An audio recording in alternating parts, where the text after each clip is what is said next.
क्या अगर पीरियड्स की लास्ट डेट पता ना हो तो अल्ट्रासाउंड में प्रेगनेंसी के वीक्स का पता चल जाता है कि कौन सा वीक चल रहा है? जी बिल्कुल, क्लियर पता चल जाता है, लेकिन अल्ट्रासाउंड आपने करवाना होता है स्पेशलिस्ट से।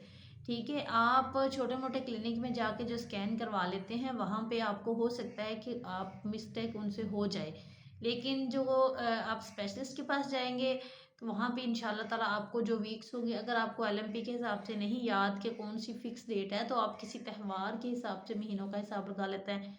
फॉर एग्जांपल रमज़ान शरीफ में, फॉर एग्जांपल ईद से कुछ दिन पहले, फॉर एग्जांपल फ़लाँ की शादी, फॉर एग्जांपल फ़लाँ का मेला। इस तरीके से आप कुछ भी कोई डेट का अंदाज़ा लगा सकते हैं। खुद के लिए एक मैं आपको नॉलेज दे रही हूँ। अदरवाइज़ आप अल्ट्रासाउंड करवाते हैं और उस अल्ट्रासाउंड के हिसाब से 40 वीक्स तक इंतज़ार करना होता है।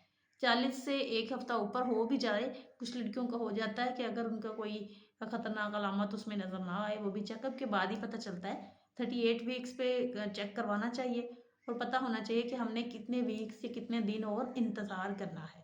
तो आपको अपने वीक्स का नहीं पता, आप कलर डॉपलर स्कैन करवाएं, आपको क्लियर हो जाएगा।